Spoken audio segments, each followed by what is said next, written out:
के भाषणों में कहा जाता है।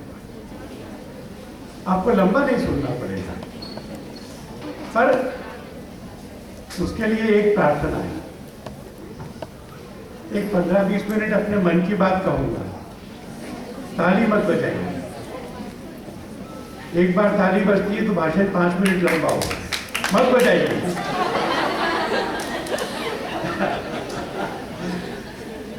जहां से दुष्यंत जी ने पूरा किया वहां से मैं आगे बढ़ाता हूं, डॉक्टर अंबेडकर से आगे बढ़ाता हूं। अगले महीने डॉक्टर अंबेडकर का जन्मदिन है। उनके जन्म स्थान महू में मुझे बुलाया गया, एक 2 दिन की उन पर कथा करने के लिए बुलाया। मैं उनके जीवन को देख रहा था, बचपन के प्रसंगों को देख रहा था, तो मेरा 6 साल का पोता मेरे पास आया। कुछ थोड़ी सी बात हुई, वो चला गया। 6 साल का बच्चा, आपके भी घरों में पड़ोस में यहाँ वहां होगा, कितना छोटा होता है, कितना अबोध होता है, कितना सेंसिटिव होता है। उस आयु में जब अंबेडकर थे और उनका स्कूल जाना शुरू हुआ तो कुछ बातें उनको समझ में नहीं आती। आपके घर में या पड़ोस में जो 6 साल का बच्चा हो, उसको सामने रखकर सोचिए। उनको यह समझ में नहीं आता था कि जहां सब बच्चे अपना टिफिन बॉक्स रखते हैं, मैं वहां क्यों नहीं रख सकता। जहां से सब बच्चे पानी पीते हैं, मैं क्यों नहीं पी सकता। संस्कृत पढ़ाने वाले अध्यापक ने मुझे संस्कृत पढ़ाने से मना क्यों कर दिया। मैं होमवर्क करके लाता हूं, पर टीचर मेरी कॉपी नहीं छूता है। मैं पाठ याद करके आता हूं, टीचर सवाल पूछते हैं, मैं हाथ खड़ा करता हूं, टीचर मुझसे कभी जवाब देने को नहीं कहता। प्राइमरी स्कूल की एज में 6, 7, 8 साल की एज में इस प्रकार का दुर्व्यवहार, इस प्रकार का भेदभाव, इस प्रकार का अपमान उनको सहन करना पड़ा। इस सब के बावजूद वो बढ़ते रहे। ये बताया गया कि उनके गुरु थे अंबेडकर, ये अंबा बड़ेकर गांव के थे, इसलिए इनका नाम अंबा बड़े गांव के थे। इनका नाम अंबा बड़ेकर होना चाहिए था। अपने गुरु जो संयोग से ब्राह्मण थे, उनके नाम पे इन्होंने अंबेडकर रख लिया। पर यह भेदभाव कब तक चला? ये अमेरिका चले गए, इकोनॉमिक्स में डॉक्टरेट किया। उस डॉक्टरेट में यह कहा कि इतना बड़ा देश केवल कृषि के आधार पर नहीं चल सकता, देश का औद्योगिकरण होना चाहिए। उस समय कहा, लौट कर आए, कॉलेज में टीचर हो गए थे, उस कॉलेज में सबसे शिक्षित थे, पर उनका पानी का मटका उनको अलग रखना पड़ा था। वो डॉक्टरेट लॉ में भी कराए थे इंग्लैंड जाकर के। उन्होंने वकालत शुरू कर दी थी, हाई कोर्ट में वकालत करते थे, पर जो बच्चा वकीलों के ब्लॉक में सबकी मेज पे चाय रखता था, वो इनको चाय नहीं देता था। और जैसा अभी जिक्र हुआ, बड़ौदा के महाराजा ने उनको नौकरी दी, उनको महामंत्री बनाने की बात थी। बाद में महाराजा के अतिथि थे, महाराजा की छात्रवृत्ति में पढ़े थे। महाराजा के कहने के बावजूद उनकी जाति के कारण कोई स्टेशन पर रिसीव करने नहीं गया। किसी ने उनको पानी पिलाने के लिए हां नहीं की। कोई उनकी मेज पे फाइल नहीं रखता था, ऐसे गिराते थे फाइल उनकी मेज पे। इस सब में से उन्होंने जो पानी के लिए पहला आंदोलन किया, महाड के कस्बे में एक तालाब है, उस तालाब से सब लोग पानी पीते थे, पशु भी पीते थे। केवल अनुसूचित समाज को पानी पीने की अनुमति नहीं थी, छूने की अनुमति नहीं थी। सत्याग्रह किया कि पानी पिएंगे। वो पानी पीने के अधिकार के लिए बहुत बड़े संकट को लेकर गए। कुछ सवाल उन्होंने पूछे। मैं चाहता हूं कि हम वो सवाल सब लोग अपने मन पर रखें। पहला सवाल किया, अगर तुम पी सकते हो तो हम क्यों नहीं पी सकते? ये पहला सवाल गंभीर है। दूसरा सवाल था, अगर हम मुसलमान ईसाई हो जाएं तो तुम हमको पीने देते हो, हिंदू होते हुए क्यों नहीं पी सकते? तीसरा सवाल था, तुम्हारे जानवर पी सकते हैं तो हम क्यों नहीं पी सकते? चौथा सवाल था, अगर हमारे जानवर पी सकते हैं तो हम क्यों नहीं पी सकते?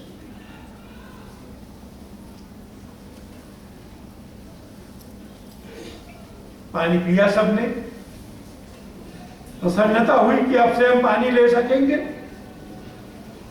जत्थेबंदियां दूर दूर से आई थी, लौट गई अपने अपने स्थानों पर जहां ठहरे थे। खाना बनने लगा, आराम होने लगा। सवर्णों के एक वर्ग ने हमला किया, बहुत सारे लोग घायल हो गए। और सब कानूनों के होते हुए भी डॉक्टर अंबेडकर के जीवन काल में उस जाति के लोगों को महाराष्ट्र के तालाब को छूने का अधिकार नहीं मिला था।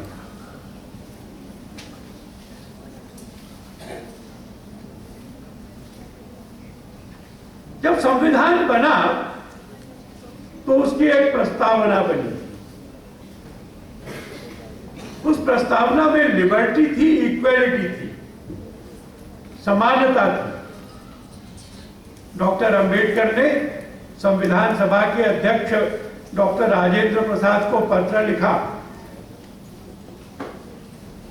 कि अगर समानता होगी, बंधुता नहीं होगी, फ्रेटर्निटी नहीं होगी, देश के समस्त लोगों में परस्पर भाईचारा नहीं होगा, तो ये समानता भी शोषण पैदा कर सकती है। और इसलिए शुरू में नहीं था। अंबेडकर के पत्र के बाद, to assure to all its citizens liberty, equality and fraternity. ये फ्रेटर्निटी, ये इंपॉर्टेंट है, भाईचारा। और क्योंकि जाति प्रथा ये हिंदू समाज का दोष है, इसलिए मैं कहना चाहता हूं कि जो विचार ये कहता है कि सब मनुष्यों में ईश्वर बैठा है, बैठा है कि नहीं बैठा? और अगर बैठा है, ईश्वर बैठा है सबके हृदय में, तो कोई छोटा कैसे हो सकता है? शंकराचार्य को यह अनुभव हुआ था। शंकराचार्य काशी में जा रहे थे, सामने से एक चांडाल आ रहा था। उस समय की भाषा में, उस समय की मान्यता में सबसे छोटी जाति का, उसके साथ में कुत्ते थे, शराब पी हुई थी, आंखें लाल थी। शिष्यों ने कहा, हटो, शंकर आ रहे हैं। उसने नहीं सुना, 2 बार में नहीं सुना। आचार्य ने कहा, हटो। सड़क के बीच में वो चांडाल खड़ा हो गया, पैर टिका करके अपनी लाल आंखों से उसने शंकराचार्य को घूरा और पूछा, आचार्य किसे हटने को कह रहे हैं? क्या तुम इस शरीर को हटने के लिए कह रहे हो? तो जिस मिट्टी पानी से तुम्हारा शरीर बना है, क्या मेरा शरीर किसी अलग मिट्टी पानी से बना है? हम सबका शरीर जिन चीजों से बना है वो तो सामान्य है, कॉमन है, हम दोनों की एक सी है। इसलिए शरीर को तो हटने के लिए नहीं कहा जा सकता। और अगर तुम मेरी आत्मा को हटने के लिए कह रहे हो, तो आचार्य बताओ, तुम्हारे अंदर बसने वाली वो आत्मा और मेरे अंदर बसने वाली आत्मा, ये क्या अलग अलग है? शंकराचार्य आगे बढ़े, उन्होंने उस चांडाल के चरण छू करके उसको गुरु स्वीकार किया और फिर रचना की जिसमें कहा, न मे जाति भेदा। मैंने कोशिश की ये समझने की कि क्या ये जाति प्रथा हमारे यहां शुरू से थी, और शुरू से थी तो क्या भगवान कैसा व्यवहार करते हैं। मैं उडुपी गया था। उडुपी में एक बड़ा कृष्ण मंदिर है। उन्होंने कहा कि दर्शन के लिए चलिए। आनंद की बात थी। बहुत बड़ा मंदिर है। हम लोग गए तो वो मुझे उसके गेट पे नहीं ले गए, मुख्य रास्ते पे नहीं ले गए, वो मुझे साइड से अंदर ले जा रहे थे। साइड से मंदिर के पीछे ले जा रहे थे। तो मैंने कहा रास्ता तो उधर दिखता है मुझे। उन्होंने कहा नहीं भाई साहब, आप हमारे साथ चलिए। मंदिर के पीछे एक दीवार है। पीछे की दीवार टूटी हुई है। भगवान खड़े हुए, वो पीछे मुड़कर खड़े, उस दीवार में से दर्शन होते हैं। मैंने कहा ये क्या चमत्कार है, दीवार टूटी कैसे, भगवान पीछे मुड़कर खड़े क्यों हैं? तो उन्होंने मुझे सामने की एक मूर्ति दिखाई। हाथ जोड़ करके एक भगत खड़े, कहने लगे ये कनकदास हैं। कनकदास भगवान के दर्शन के लिए आए थे। ब्राह्मणों ने आने नहीं दिया, कहा कि तेरी जाति इस लायक नहीं है। कनकदास मंदिर के पीछे चले गए, हाथ जोड़ करके गीत गाने लगे। आप में से कोई भी जना अगर अपने यहां वापस जाकर के कनकदास डालेगा गूगल पे, तो फुल लेंथ की 3 घंटे की कई फिल्में उनके जीवन पर बनी है, और उनके जो भजन है वो कर्नाटक में घर घर में गाए जाते हैं। कनकदास ने एक दिन भजन गाया, दूसरे दिन भजन गाया, तीसरे दिन जब भजन गा रहे थे तो जोर की आवाज आई, भगवान खड़े हो गए, भगवान पीछे मुड़ गए, दीवार टूट गई, कनकदास को भगवान का दर्शन हुआ, और भगवान फिर कभी सीधे सिंहासन पे बैठे। भगवान तो ऐसा व्यवहार करते। जब मैंने ये घटना तमिलनाडु में सुनाई तो उन्होंने कहा कि हमारे यहाँ एक नंदनार थे। नंदनार में भी बहुत सारी फिल्म्स है, तमिल में भी है, इंग्लिश में भी है। उनको अंदर नहीं आने दिया मंदिर के। उन्होंने बाहर से दर्शन करना चाहे तो बीच में नंदी की मूर्ति थी। उन्होंने भगवान से कहा कि मैं दर्शन करना चाहता हूं। वो मूर्ति, पत्थर की बड़ी मूर्ति, साइड में सरक गई। नंदनार को भगवान ने दर्शन। आज भी वैसे ही। और एक रघुनंदन भटनागर ने जीवनी लिखी है गुरुजी की, थोड़ा सा जिक्र आया है। वो घटना मैंने ऐसे पढ़ी है कि एक बार संत शिरोमणि गुरु रविदास जी का राम जी से साक्षात्कार हुआ, स्वप्न में हुआ। और राम जी ने पूछा कि तुमने मुझे छोटा क्यों बनाया है? घटना बताइए, उसके मैं पूरा करूंगा। राम जी हंस पड़े, कहने लगे तुम छोटे कैसे हो? गुरु जी ने कहा कि चमड़े का काम करता हूं इसलिए छोटा हूं। राम जी और भी जोर से हंसे और कहा, रैदास तू चमड़े का कितना काम करता है जितना मैं करता हूं। चमड़े की ये सब मूर्तियां दिन रात बना के भेजता हूं, तेरे से बड़ा चमड़े वाला तो मैं हूं। रविदास ने पूछा, तो बामन मुझे मंदिर में क्यों नहीं आने देता? राम जी ने कहा, सुन लो रैदास, सुन लो, जिस मंदिर में पंडित तुझे नहीं आने देता, ये समझ ले कि वो पंडित की दुकान है, मेरा मंदिर नहीं। ये संदेश है उनके जीवन का, स्वयं राम से उनके साक्षात्कार का। एक ऐसे जमाने में जिस समय मुगलों का राज था, हम गुलाम थे, हमारा धर्म में कुरीतियां थी, कपट था। बनारस की धरती पे कबीरदास हुए, रैदास हुए, इन दो महापुरुषों ने निर्गुण निराकार भक्ति की बात की, इन्होंने श्रम की साधना की बात की। घटना सुनाई गई है, बड़े महत्व की घटना है। उनके पास में कोई महात्मा आए, उनको देखा, उनको पारस पत्थर दिया, कहा इससे क्या होगा, तो जिसको भी छुओगे लोहे को सोना हो जाएगा, तेरी निमाई को छू। ना ना, मेरी निमाई को छुई तो मैं जूता कहां से बनाऊंगा। उन्होंने लिया नहीं, महात्मा अलमारी में छोड़ गए। 2-3 साल बाद आए तो वैसे ही टूटा फूटा घर, वैसे ही रैदास अपने काम में लगे हुए। पूछा पारस पत्थर कहां है? रविदास ने कहा रखा कहां था? कहने लगे उस अलमारी में। रविदास ने कहा वहां से ले लो, अपनी मेहनत की कमाई खाता हूं, चमत्कारों पर, अचानक मिले हुए धन पर, बेईमानी से मिले हुए धन पर भरोसा नहीं करता।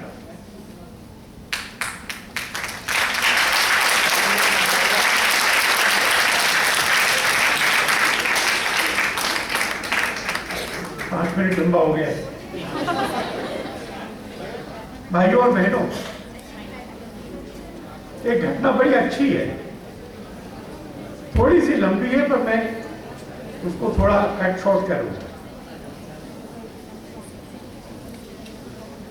रविदास के पास में से एक जत्था गुजरा, एक जने ने अपने जूता ठीक कराया। रविदास ने कहा कहां जा रहे हो? उसने कहा गंगा नहाने जा रहे हैं। तो एक पैसा दिया, ये पैसा मेरी ओर से गंगा जी को अर्पित कर। वो टोली ले गई, गंगा जी को वो पैसा अर्पित किया। गंगा मां प्रकट हुई, उन्होंने एक कड़ा, सुंदर स्वर्ण का कड़ा भेंट किया वापिस कि रैदास को देगा। उस टोली ने वो रैदास को दिया नहीं कि क्या करेगा रैदास इसका। उन्होंने बनारस के महाराज को दिया, महाराज ने महारानी को दिया, महारानी को अच्छा लगा, उसने कहा दूसरा भी चाहिए। इस टोली के लोगों को सैनिक भेज के बुलाया और कहा दूसरा भी चाहिए, कहां से लाओगे? इनको बताना पड़ा कि वो तो रविदास जी ने हमको जो पैसे दिए थे उसके लिए गंगा मैया ने दिया। राजा ने कहा मैं चलता हूं कबीरदास रविदास जी के पास में, ये पैसा उनसे लेकर आता, ये कंगन लेकर आता। महाराज आए, मंत्री आए, सब लोग आए, रविदास जी को प्रणाम किया। अब इसके आगे जो घटना है उसका महत्व है। और कहा कि महारानी को दूसरा कंगन चाहिए, गंगा जी चलो उनसे मांग कर दे दो। पर कबीरदास जी ने केवल तीर्थ स्थान पर श्रद्धा नहीं, कर्म पर श्रद्धा। और तीर्थ में तो इसलिए जाते हैं कि मन अच्छा हो, मन चंगा हो। तो उन्होंने कहा कि नहीं, गंगा जी नहीं जाऊंगा। सामने कठौती पड़ी थी। कठौती उसको कहते हैं कि जूता ठीक करने के लिए जिसमें चमड़े को गीला किया जाता है, उसमें पानी रहता है, उससे भिगो करके ठीक करते हैं। रैदास ने कहा मन चंगा तो, हाँ, कुछ लोगों को मालूम है, क्या बताया आपने? कठौती में गंगा। और उन्होंने अपनी कठौती की ओर हाथ बढ़ाया, गंगा मैया ने दूसरा कंगन दे दिया। ये श्रम के प्रति निष्ठा, अनायास मिले हुए धन के लिए अनास्था, भगवान की भक्ति और श्रद्धा, जाति प्रथा का निषेध, ये सब उनके जीवन से हमने प्राप्त किया है। और अगर यहां से हम थोड़ा लौटेंगे अंबेडकर जी की ओर, संविधान में लिखा गया, आर्टिकल 16 है शायद, अनटचेबिलिटी इज एबॉलिश्ड, छुआछूत को समाप्त करते। भारत ने कानून में समाप्त कर दिया। भारत ने राजनीतिक समानता भी बढ़ा दी है, आप कोई भी होंगे, किसी भी जाति के होंगे, वोट एक ही है, सबका एक ही वोट है। पर वो समानता तो सामाजिक भी होनी चाहिए। वो समानता शैक्षणिक और आर्थिक भी होनी चाहिए। अगर कोई एक समाज गरीब रहता है, पिछड़ा हुआ रहता है, चाहे सामाजिक समानता समाप्त हो जाए तो भी बराबर की समानता तो नहीं मिलेगी।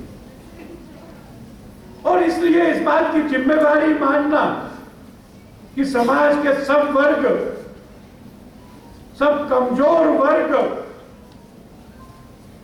शिक्षा के क्षेत्र में, कौशल के क्षेत्र में, स्वास्थ्य के क्षेत्र में, व्यवसाय के क्षेत्र में, उद्योग और व्यापार के क्षेत्र में आगे बढ़कर बराबर आकर खड़े हो, इसको करना भी जरूरी है। मेरे एक मित्र ने कहा कि ऐसा फर्क नहीं है।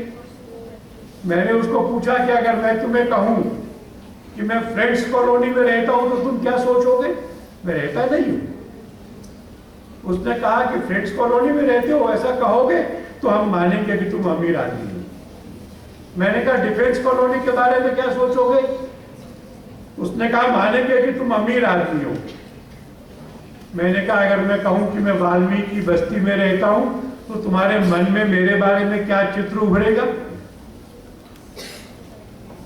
झोपड़पट्टी, कच्चे मकान, बहता हुआ पानी नालियों में से, सड़कें खराब। ये अंतर जब तक रहेगा तब तक समानता नहीं आएगी मित्रों। इस अंतर को पाटना पड़ेगा।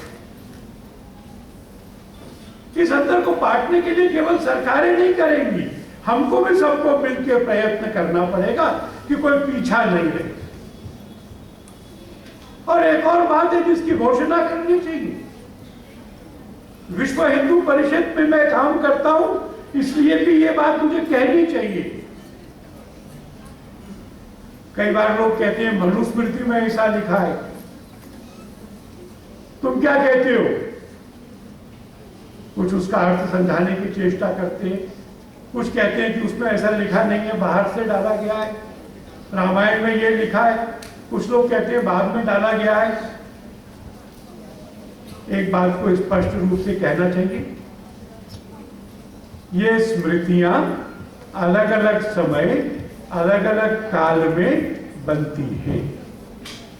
वर्तमान काल की जो स्मृति है जिस पर हम और आप विश्वास करेंगे और चलेंगे, वो भारत का संविधान। और इस संविधान के विरोध में, इस समता के विरोध में अगर कहीं कुछ कहा गया है, कहीं भी, तो हम उसको अस्वीकार करें। मनुष्य मात्र की समानता, इससे कोई समझौता नहीं हो सकता। मनुष्य मात्र को विकास के लिए समान अवसर, इससे कोई समझौता नहीं हो सकता। उन्होंने कहा था कि ऐसा राहु राज में सबको मिले अन्न।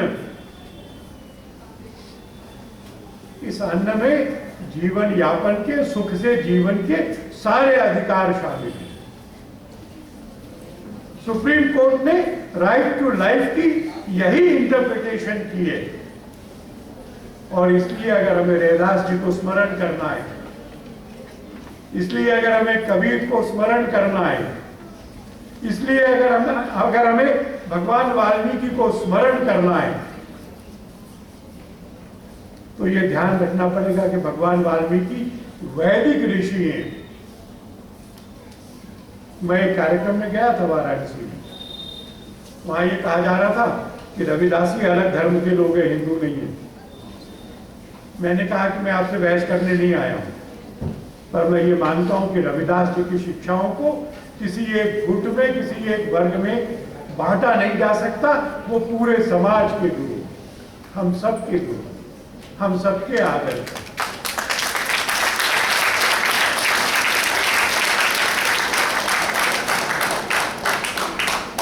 हम सौभाग्यवान हैं कि हमने आज उनके जीवन को स्मरण किया।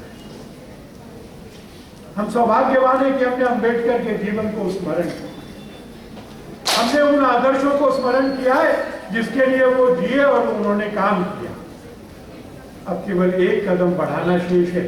हमने जिनको स्मरण किया है उस तरह का भारत बनाने का संकल्प करना और उसकी जिम्मेवारी पड़ोसी को नहीं देना, अपने ऊपर भी लेना।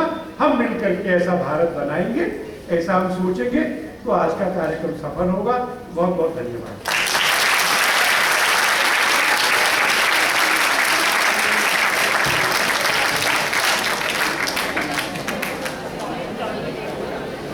आपका कोटिशः धन्यवाद आदरणीय भाई साहब।